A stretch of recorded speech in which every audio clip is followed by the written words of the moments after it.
Hi, this is Deborah Atkinson, the voice for fitness and the author of Navigating Fitness After 50, Choosing Programs and Professionals That You Can Trust. It's both for you, a fitness professional, and for your client, because if you are qualified and credible, it should drive them right back to you and tell them they're in the right place and working with the right person, and they'll never let you go. So, I want to share with you a tip I learned this past weekend at International Council on Active Aging. And someone presented this, and I've heard it before, I know it, and yet always good to hear a tip again and drive it home when you're thinking about so many things every single day and working in the business, on the business, working on social networking, actually delivering sessions, writing articles, working on content, and you sometimes forget the ABCs. And I was reminded of that myself. So here it is. I want to talk about questioning. So the point was from the presenter, be careful when you're asking questions. So of course we need to ask them, not just day one, health history and getting that information, but every day, right? At the beginning of your warm-up and you walk up and you greet your client, you're asking them, so how are we feeling today? How's the bod today? How's the back today? How was your sleep today? What questions are really important and what questions do you not want to ask?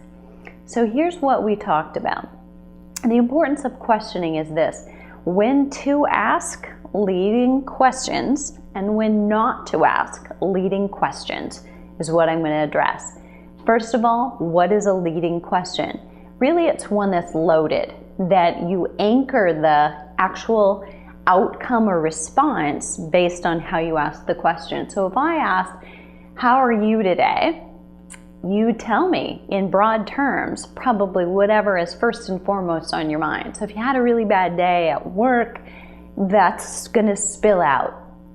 If we're talking, and I ask you that question first thing in the morning when we meet at 8 a.m. for your appointment, it might be something related to having to let the dog out in the rain or getting up too early, or maybe that you rushed out and you didn't have breakfast, or how you slept. So much more relative, okay? So, but that's an open-ended question that your client gets to fill in the blank, and as opposed to this one. So how does this hit you? If you ask your client, so how is your back? You're not feeling that in the back? That's a leading question. And if you talk to them about that, generally that's going to be the only thing they can think about. So, unless you bring the focus to it, if they don't, then it's probably not an issue. But if you ask a question like, how's your back? Then their back may suddenly start to bother them because you've brought the focus to it.